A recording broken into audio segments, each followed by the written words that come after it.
तो न्यूजीलैंड और south Africa की टीमें आज यहां पर खेलेंगी टी20 ट्राई नेशन सीरीज का ये फाइनल मैच, जो कि जिम्बाब्वे के हरारे स्पोर्ट्स क्लब के मैदान पर लगातार खेला गया, जहां पर टोटल 6 मुकाबले हो चुके हैं। और इन दोनों टीमों ने, और इवन तीनों के तीनों टीमों ने बेसिकली बात करें तो इंडिविजुअली 4-4 मुकाबले खेले। जिम्बाब्वे की टीम तो अपने चारों मुकाबले हार करके फाइनल से बाहर हो ही गई थी, लेकिन अगर हम बात करें यहाँ पर न्यूजीलैंड की टीम की, तो इन्होंने अपने चारों मुकाबले जीते, जिसमें 2 बार जिम्बाब्वे को, 2 बार यहाँ पर हराया साउथ अफ्रीका को, और काफी आसानी से हराया। और इवन जैसा कि आप समझ ही चुके होंगे कि साउथ अफ्रीका टीम न्यूजीलैंड से 2 मैचेस हार चुकी है, तो बाकी 2 मुकाबले जो इन्होंने जिम्बाब्वे से खेले वो तो जरूर इन्होंने जीते। लेकिन जो मैदान आज यहाँ पर यूज किया जाएगा एक बार फिर से आज के इस फाइनल मैच के अंदर, जो कि वही हरारे स्पोर्ट्स क्लब का मैदान होगा, जहां पर अभी तक 6 मुकाबले खेले जा चुके हैं। मैच होगा 26 जुलाई को शाम को 4:30 बजे से भारत के समय के हिसाब से, लेकिन वहां के लोकल टाइम के हिसाब से दोपहर को 1 बजे से। मतलब धूप पड़ी होगी पिच के ऊपर, ठीक ठाक हार्ड और ड्राई पिच आपको यहाँ पर देखने को मिलेगी। और अभी तक यहाँ पर जो कुल मिलाकर के 6 मुकाबले हो चुके हैं, और इवन जो हमने पिछला मैच यहाँ पर देखा न्यूजीलैंड और जिम्बाब्वे का,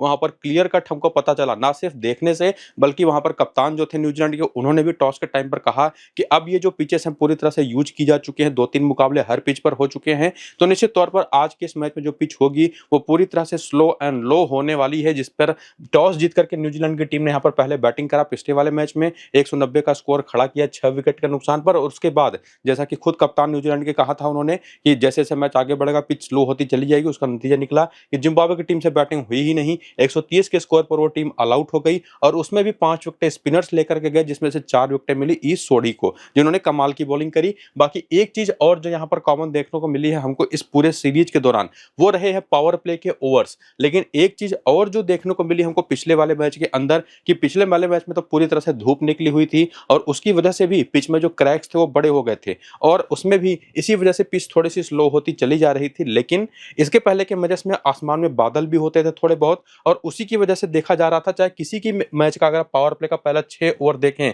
तो 34 पर 3, 37 पर 2, 34 पर 1, 38 पर 3, 39 पर 1, 43 पर 1, 29 पर 2, 33 पर 2, यहाँ पर 34 पे 1, यहाँ पर 55 पे 1, और यहाँ पर 57 पे 1। मतलब अभी तक के खेले गए 6 मैचेस की 12 इनिंग्स में केवल 2 ऐसे इनिंग्स गई हैं जहां पर न्यूजीलैंड की टीम ने 55 पर 1 का स्कोर खड़ा किया, यहाँ पर भी न्यूजीलैंड की टीम ने 57 पर 1 का स्कोर खड़ा किया पहले 6 ओवर के पावर प्ले में।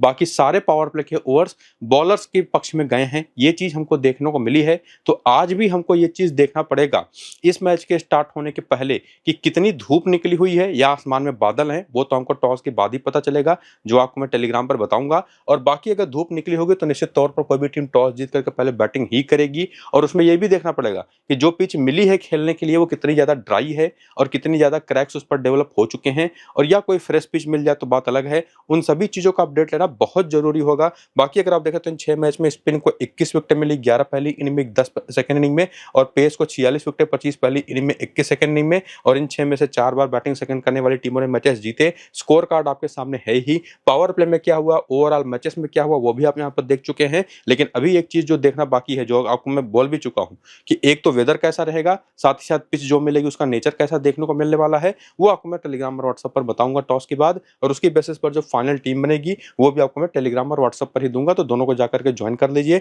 लिंक दोनों चैनलों का इसी वीडियो के डिस्क्रिप्शन में और कमेंट बॉक्स में जो पिन किया हुआ कमेंट है वहां पर आपको देखने को मिल जाएगा। तो जाइए लिंक्स को क्लिक करके जल्दी से टेलीग्राम और व्हाट्सएप पर ज्वाइन हो जाइए। ना सिर्फ इस मैच की, अगले बाकी मैचेस की भी टीमें लगातार वहां पर हम कवर करते हैं। बाकी ये है आपके सामने न्यूजीलैंड की टीम का प्लेइंग 11 और बैटिंग ऑर्डर पूरा, जो पिछले मैच में खेला भी था, जिसमें बेंच में डैरेल मिचेल है, मिलने हैं, जेकब डफी हैं, डेमॉन कॉनवे, और पूरे पॉसिबिलिटीज होंगी कि उसमें से कोई ना कोई प्लेयर आएंगे, चेंजेस होंगे प्लेइंग 11 के अंदर, इसकी भी काफी हाई चांसेस हैं। बाकी ये जो बॉलर्स है जिसमें mat Henry, Zakary Foulkes, Ish सोडी और साथ ही साथ विल ओरुक ने तो 3 ही ओवर किए, बाकी लोग आपको 4-4 ओवर करते दिखाई पड़ेंगे। मैट हेनरी ने भी 3 ओवर की, जरूरत ही नहीं पड़ी जिम्बाब्वे के खिलाफ खेले गए मैच में। बाकी अगर आप देखें तो इस टीम के अंदर Matt Henry, Zakary Foulkes, Ish Sodhi, Will O'Rourke, ये 4 बॉलर जो पिछले मैच में खेले, अगर आज भी खेलते तो पूरे 4 ओवर की बॉलिंग करेंगे। या अगर बेंच पर से एडम मिलने, जेकब डफी आते हैं तो जिसकी भी जगह पर आएंगे, और ऑब्वियस चीज है कि वो भी आपको 4-4 ओवर की बॉलिंग करते दिखाई पड़ेंगे। और जो तेज गेंदबाज है वो तो पावर प्ले में भी और डेथ में भी बॉलिंग करते दिखाई पड़ेंगे। बाकी यहाँ पर नंबर ऑफ ओवर्स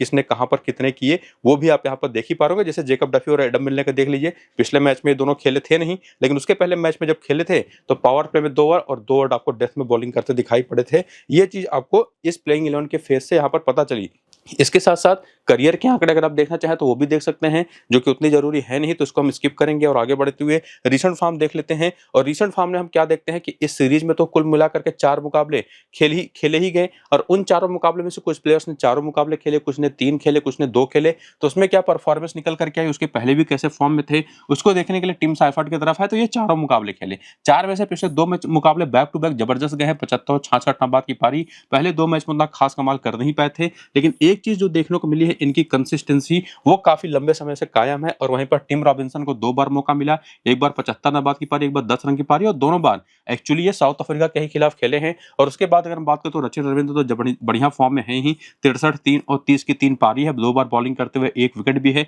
इसके पहले मेजर लीग क्रिकेट में भी काफ़ी शानदार फॉर्म में थे। बाकी मार्क चैपमैन, या तो इनको उतने बॉलें फेस करने को मौका नहीं मिला, और जब मौका मिला तो ये कुछ खास कमाल कर नहीं पाए। और उसके पहले भी अगर आप देखेंगे तो बहुत अच्छे फॉर्म में थे नहीं। और वहीं पर माइकल ब्रेसवेल एक ऐसे प्लेयर हैं जो थोड़ा नीचे बैटिंग करते हैं, इस वजह से उनकी इतनी बैटिंग आ तो नहीं पाती, लेकिन बॉलिंग कम से कम आपको 2 से 3 ओवर, 4 ओवर भी कभी-कभी करते जरूर दिखाई पड़ेंगे। इस वजह से, और पिछले मैच में तो 26 नाबाद की पारी भी खेली, जब इनको बैटिंग मिल गई तो ताबड़तोड़ इनिंग, और इसी वजह से काफी बढ़िया ऑप्शन बन जाते हैं हमेशा से। बाकी बेवन जैकब्स हो गए, बहुत नीचे बैटिंग करते तो स्मॉल लीग के पर्सपेक्टिव में उतने बेहतर बनते हैं नहीं। बाकी एक मैच में, अपने डेब्यू मैच में 44 नाबाद की शानदार पारी खेली थी, पिछले मैच में खाता इनका खुला नहीं। और बाकी सेंटरर, पिछले मैच को अगर आप छोड़ दें जहां पर इनकी पिटाई करी थी जिम्बाब्वे के खिलाड़ियों ने, लेकिन उसके पहले काफी बढ़िया फॉर्म में थे। और इवन आईपीएल का सीजन भी इनका काफी शानदार गया था। उसके बाद जैकरी फोक्स को 2 मैच में केवल 1 ही विकेट मिला। हेनरी की अगर देखें तो 8 विकेटें हैं 3 मैचेस में, इनको लेकर के कोई डाउट है नहीं। ईस्ट सोडी अब इस तरीके की पिचेस पर कमाल करेंगे ही, 6 विकेट ये भी ले चुके हैं 2 मैचेस में।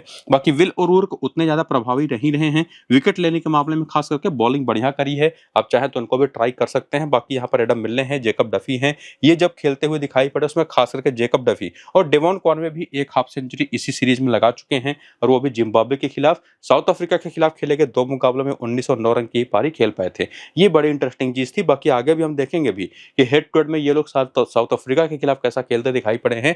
बाकी इस रिसेंट फॉर्म के दम पर अगर आप देखें ना, तो कम से कम 7 प्लेयर इस टीम के अंदर हैं जो आपके टीम में सीधे आते दिखाई पड़ रहे हैं। लेकिन क्या इन्हीं 7 को लेकर के जाना है, या कोई दूसरा डिफरेंशियल प्लेयर जैसे जैकरी फोक्स हो गए, विल ओरूर्क हो गए, या अगर प्लेइंग 11 में आते हैं मिलने और जेकब डफी, डेवॉन कॉनवे, तो इसमें से किसी को लेके जा सकते हैं या नहीं। और बाकी जो प्लेयर जिनको लिया है हमने, क्या उसमें से किसी को ड्रॉप करना पड़ेगा, ये समझने के लिए अगर आप आगे आए हेड टू हेड के आंकड़े देखें, तो यहां से क्या दिखता है कि साउथ अफ्रीका के खिलाफ खेले गए T20 मैचेस में टीम साइफर्ट ने 2 मुकाबले खेले, 88 रन बनाए, 66 नाबाद का हाईएस्ट स्कोर रहा, तो ये तो एक अच्छे ऑप्शन दिखाई पड़ते हैं।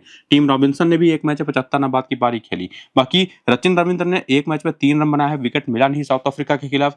चैपमैन भी साउथ अफ्रीका के खिलाफ नहीं चले, माइकल ब्रेसवेल की तो बैटिंग बॉलिंग आई ही नहीं। और उसके बाद बात करें तो बेवन जैकब्स ने शानदार 44 नाबाद की पारी खेली थी, जिसमें 75 नाबाद की पारी टीम रॉबिन्सन ने भी खेली थी। सैंटनर ने 3 मैच में 3 विकेटें ले रखी हैं, और चाहे कोई भी एक लेफ्ट आर्म ऑर्थोडॉक्स बॉलर हो और चाहे लेग स्पिन बॉलर हो, साउथ अफ्रीका के खिलाफ तो हमेशा यूज आएगा। और उसी में देखेंगे तो मैट हेनरी के भी एक ही मैच में 3 विकेट, जैकरी फोक्स विकेटलेस गए थे। सोडी ने 2 मैचेस में खेल करके 4 विकेटें ले रखी है साउथ अफ्रीका के खिलाफ। और बेंच पर से जेकब डफी और एडम मिलने भी शानदार परफॉर्मर के तौर पर दिखाई पड़ते हैं, लेकिन डैरेन मिचेल हो गए, डेवॉन कॉनवे हो गए, ये साउथ अफ्रीका के खिलाफ खेले गए मैचेस में कुछ खास कमाल कर नहीं पाए हैं। तो जो प्लेइंग 11 है ना, जो दिखाई पड़ रहा था पीछे के 7 प्लेयर बेस्ट हैं, उसमें से तो 2 छट जाते हैं, 5 कम से कम कंफर्म हो जाते हैं। लेकिन अभी भी चांसेस हैं कि रचिन रविंद्र को लेकर के क्या करना है, माइकल ब्रेसवेल को लेकर के क्या करना है, और बाकी बेंच पर से जो प्लेयर होंगे खेलेंगे तो उसमें से कौन लेना वो तो क्लियर हो ही चुका है। इसको अभी और समझेंगे डीप में चल करके, और उसके लिए वेन्यू का डेटा देखेंगे, चूंकि इसी सीरीज में जो मुकाबले खेले गए हैं उसी में सारे मैचेस हुए भी हैं, और ये जो न्यूजीलैंड के प्लेयर है वहीं पर खेलते दिखाई भी पड़े हैं। जिसमें देखेंगे टीम साइफर्ट ने इस सीरीज में 4 मुकाबलों में 166 रन जो बनाए वो इसी पिच पर बनाया, बढ़िया स्कोरिंग करी इन्होंने। बाकी टीम रॉबिन्सन ने भी 2 मैच 85 रन बना दिए। रचिन रविंद्र के भी ओवरऑल आंकड़े अच्छे हैं, 163 का हाईएस्ट स्कोर है। बाकी के 2 मैचेस में कुछ खास कमाल कर नहीं पाए हैं, लेकिन जो इनकी यूटिलिटी है ना, और जैसे फॉर्म में हैं, स्मॉल लीग के पर्सपेक्टिव से इनको ड्रॉप करना वो बहुत अच्छा ज्यादा रिस्की होगा। और बाकी माइकल ब्रेसवेल को वही बात है, जैसे मैंने आपको कहा कि कितनी बॉलिंग मिलेगी उस पर भी चीजें डिपेंड करेंगी। लेकिन एक बात तो पक्की है कि सेंटरर को आप ड्रॉप नहीं कर सकते, 4 मैच में 4 विकेट इस मैदान पर। हेनरी को ड्रॉप नहीं कर सकते, 3 मैच में 8 विकेटें हैं। ईस्ट सोढ़ी को ड्रॉप नहीं कर सकते। तो कम से कम ये 6 प्लेयर तो ऐसे हैं जिनको लेकर के कोई सवाल उठता है नहीं। बस हाँ, कर ये आप सकते हैं कि या तो टीम साइफर्ट या तो रचिन रविंद्र की जगह पर आप लेके जा सकते हैं माइकल ब्रेसवेल को भी। ये आप पर डिपेंड करेगा कि आप ये करना पसंद करेंगे या नहीं। और बाकी मिलने जेकब डफी में से अगर कोई खेलता है तो जिसकी जगह पर खेलेगा, अगर वो आपके प्लेइंग 11 में पहले से प्लान में था तो आप उसको लेके जाइए, वरना निश्चित तौर पर इग्नोर करिए। ये चीज़ यहाँ से क्लियर होती है, लेकिन और भी थोड़ी सी क्लैरिटी हमको लेनी पड़ेगी, और वो लेनी पड़ेगी हमको प्लेयर बैटल के आंकड़े देख करके कि क्या कोई एक स्पेसिफिक खिलाड़ी है किसी स्पेसिफिक टाइप ऑफ बैटिंग या बॉलिंग के खिलाफ दिक्कत में आता है। तो वो अगर आप देखें तो टीम साइफर्ट एंगेडी की गेंद पर 10 गेंद पर 12 रन बनाकर किसी सीरीज में आउट हुए थे एक बार। और उसके बाद बात करें तो Tim Robinson left arm medium pace पर थोड़ा फंसते हैं। सामने की टीम में ऑप्शंस हैं, क्वेरा मफाका है, नांद्रे बर्गर है, जो भी खेलेगा उसके खिलाफ इनको दिक्कतें हो सकती हैं। बाकी मार्क चैपमैन की बात करें तो ये लेफ्ट आर्म ऑर्थोडॉक्स बॉलिंग पर फंसते हैं, 5 बार आउट हो चुके हैं, 101 गेंद पर 120 रन बना करके। स्ट्राइक रेट भी बहुत खराब है, आंकड़े भी बहुत खराब है। और उसमें सेनुराम मुत्तुस्वामी खुद जो एक लेफ्ट आर्म ऑर्थोडॉक्स बॉलर हैं, वो इनको ऑलरेडी इसी सीरीज में एक बार 4 गेंद पर 6 रन देकर के आउट कर चुके हैं। सेम आपको रचिन रविंद्र के साथ भी देखने को मिलेगा कि लेफ्ट आर्म ऑर्थोडॉक्स पर काफी खराब आंकड़े हैं। सेनुराम मुत्तुस्वामी ने पिछले वाले मैच में इनको आउट किया था। Right arm express pace bowling जो होती है वो भी इनको दिक्कत देती है। तो ओवरऑल यहां तक आते आते ना एक चीज क्या क्लियर हुई कि एक तो जो left arm medium pace bowler अगर खेल रहा है तब तो टीम रॉबिन्सन को लेकर के दिक्कत है, वरना टीम रॉबिन्सन को रखिए, साइफर्ट को रखिए, वहां पर तब रचिन रविंद्र को ड्रॉप कर सकते हैं। जो माइकल ब्रेसवेल का एक ऑप्शन आपको मैंने दिया था पीछे, उनको आप लेके जा सकते हैं रचिन रविंद्र की जगह पर, लेकिन वो चीज काफी रिस्की होगा, ये भी चीज ध्यान में रखिएगा। बाकी ब्रेसवेल खुद लेग स्पिन पर फंसते हैं, 5 बार आउट हो चुके हैं। हालांकि सामने की टीम में कोई क्वालिटी लेग स्पिन बॉलर है नहीं, इंकाबा पीटर है, लेकिन वो उतना बेहतर छाप छोड़ नहीं पाए हैं। बाकी डेवॉन कॉनवे भी लेफ्ट आर्म ऑर्थोडॉक्स पर फंसते हैं। मफाका और सिमलियन ने भी इनको एक एक बार इसी सीरीज में आउट किया सस्ते में। बाकी डैरेल मिचेल और बेवन जैकब्स के भी आंकड़े देखेंगे तो एक चीज कॉमन है, लेफ्ट आर्म ऑर्थोडॉक्स बॉलिंग जो होती है वो इस टीम के खिलाफ काफी लीथल ऑप्शन हमेशा साबित होती है। और उसमें भी अगर स्लो पिच मिल गए, स्लो एंड लो पिच, जैसा पिछले मैच में हमने देखा, तब तो और भी कमाल होता दिखाई पड़ेगा। और ऐसे बॉलर हैं कौन से सामने की टीम, उसको देखने अगर आप जाएंगे प्लेइंग 11 और बैटिंग ऑर्डर के अंदर, तो साफ साफ एक तो जॉर्ज लिंडे का ऑप्शन मिल जाएगा, एक सेनुराम मुत्तुस्वामी का ऑप्शन मिल जाएगा। और मुत्तुस्वामी तो खास करके काफी बढ़िया बॉलिंग करते दिखाई पड़े हैं। और इन्होंने जो पिछला मैच खेला उसमें भी 4 ओवर करे, 2 विकेटें ली। और बाकी भी बॉलर जैसे जॉर्ज लिंडन ने 3 ओवर किए, कुछ खास कर नहीं पाए। उसके पहले वाले मैच भी 3 ओवर किए, कुछ खास कर नहीं पाए। गिराल क्वेटजी मफाका ने भी 3-3 ओवर किए थे, 1 ओवर सिमलियन ने किया था, 2 ओवर इंकाबा पीटर ने किया था।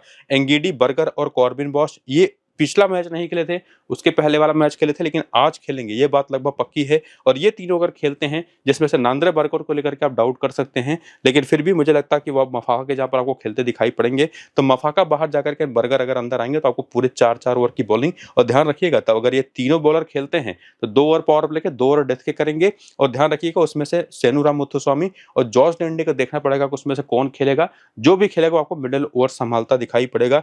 ये चीज यहां से देख करके कम से कम क्लियर हुई है। और उसके बाद आकर के करियर के आंकड़े देखना चाहें तो उसको भी देख सकते हैं वीडियो को रोक करके।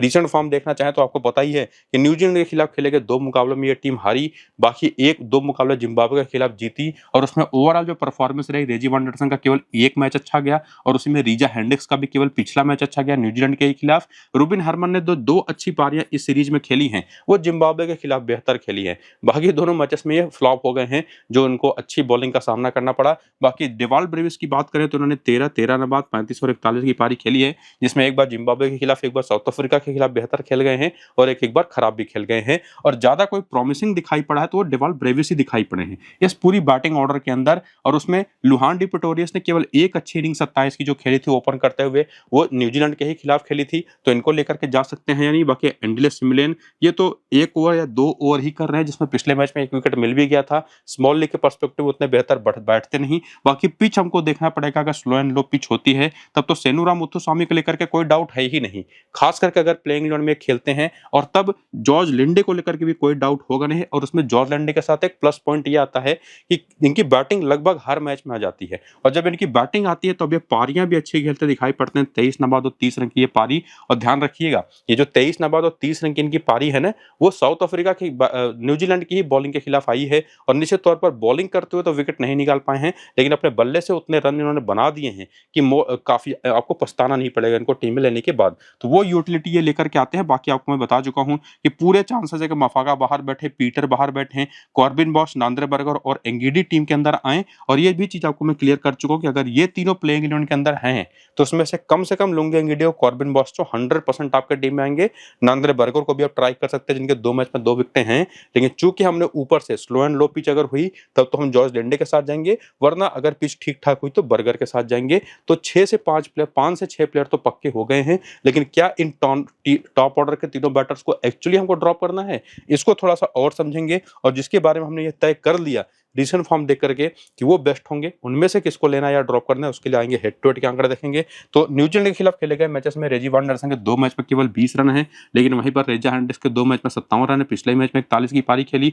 रोबिन हरमन हो गए, डेवाल ब्रेविस थोड़ा ठीक ठाक दिखाई पड़े हैं, लेकिन उसमें बाकी खिलाड़ियों की बात करें तो प्रेटोरियस की एक अच्छी इनिंग आई थी, बाकी सिमलन ने पिछले मैच में 1 विकेट लिया। जॉर्ज लिंडे का आपको ने भी पीछे बताया कि बल्ले से अच्छा काम किया, लेकिन बॉलिंग से चले नहीं। सेनुग्राम मुत्तुस्वामी ने 2 मैच में 3 विकेटें चटकाई, 2 मैच में 2 विकेटें वहां पर रही मफाका के, लेकिन वो एक ही मैच में आ गया था 2 विकेट, बाकी मैचेस में चले नहीं थे। तो हेड टू हेड के आंकड़े देख करके भी कुछ खास क्लैरिटी तो नहीं मिलेगी, लेकिन जब वेन्यू के आंकड़े देखने आएंगे ना, तो यहाँ से आपको दिखाई पड़ेगा कि इस पूरी सीरीज के दौरान रेजी ने एक हाफ सेंचुरी जो लगाई वो इसी ग्राउंड पर, टोटल 4 मैच में 88 रन है। वहीं पर रीजा की भी केवल एक अच्छी इनिंग आई, ये चीज आपको मैं पीछे बता भी चुका हूँ। रोबिन हार्मन की भी 2 अच्छी पारियां थी, लेकिन दोनों जिम्बाब्वे की बॉलिंग के खिलाफ, लेकिन न्यूजीलैंड के खिलाफ नहीं चले थे। और वही सारे आंकड़े जो आपने भी रिसेंट फॉर्म में देखे थे आपको दिखेंगे यहाँ पर भी, क्योंकि इस मैदान पर इसके पहले ये लोग कभी खेले थे नहीं। तो ओवरऑल जो कंक्लूजन है ना, उसमें डेवाल ब्रेविस को लेकर के तो आपको मैं क्लियर हूं कि इनको ड्रॉप नहीं करना है। सेनुरा मुत्थुस्वामी को लेकर के भी मैं पूरी तरह से क्लियर हूं, और चूंकि मुझे ये भी क्लियर है कि कॉर्बिन बॉश और लुंगी एंगीडी खेलेंगे, तो ये दोनों भी मेरे टीम में सीधे आ जाएंगे। अब इसके अलावा अगर स्लो पिच होती है, स्पिन फ्रेंडली सेकंड इनिंग की बॉलिंग होती है, तब तो मैं जॉर्ज लिंडे को लेकर के जाऊंगा। लेकिन अगर पिच फ्रेश होती है, पहली इनिंग की बॉलिंग होती है, तब मैं नांद्रे बर्गर को लेकर के जाऊंगा। तो ये दोनों का जो सिलेक्शन है ना, वो काफी हद तक कंडीशनल है, ये चीज आपको ध्यान में रखनी है। तो 5वें प्लेयर के तौर पर यही टीम में आएंगे। अब पूरी तरह से अगर आप सेफ ही खेलना चाहते हैं, तो निश्चित तौर पर एक प्लेयर रेजी वान एंडरसन पर आप भरोसा कर सकते हैं। खेलने को तो कोई भी बढ़िया खेल सकता है आज के इस मैच में, उसका कोई वो नहीं है, लेकिन जो लॉजिक की बेसिस पर और स्मॉल लीग के ध्यान में रखते हुए एक रेजी वान एंडरसन है जो कि थोड़े से सेफ जा सकते हैं, वो चल सकता है, जो कि टेक्निकली बढ़िया बैटर है। तो ये चीज आपको समझ करके चलनी है। बाकी प्लेयर बैटल देखेंगे तो रेजी वान एंडरसन एडम मिलने पर एक बार आउट हुए थे इसी सीरीज में 3 गेंद पर 4 रन बना करके, और साथ ही साथ ऑफ स्पिन पर थोड़ा सा फंसते हैं, 48 गेंद पर 3 बार आउट हो चुके हैं। रीजा हेंड्रिक्स भी लेग स्पिन पर फंसते हैं। जेकब डफी और सेंट्रल रन को एक बार आउट किया इसी सीरीज में। बाकी डेवाल ब्रेविस, फिल ओरोर्क और मैट हेनरी पर एक बार आउट हुए इसी सीरीज के अंदर। और बाकी रोबिन हार्मन को जेकब डफी ने आउट किया था इसी सीरीज में 5 गेंद पर 8 रन दे करके। और उसके बाद यहाँ पर आता है लुहांडी प्रेटोरियस, एक मैच में सैंडन ने आउट किया, एक मैच में इनको हेनरी ने आउट किया, और इसके अलावा जॉर्ज लिंडे जेकब डफी पर आउट हुए एक बार इसी सीरीज में। तो ये इनकी कुछ वीकनेसेस थी, स्पेसिफिकली कुछ बॉलर्स, जिसमें ये स्पिन गेंदबाजी भी बहुत अच्छी नहीं खेलते। ये बात भी काफी हद तक क्लियर है। और ये भी क्लियर कर लेने के बाद जो भी आपने पूरा वीडियो देखा ना, न्यूजीलैंड की टीम स्ट्रेट अवे एक फेवरेट टीम दिखाई पड़ रही है आज की इस मैच में भी। वैसे भी लीग स्टेज में 2 बार हरा चुकी है वो साउथ अफ्रीका को।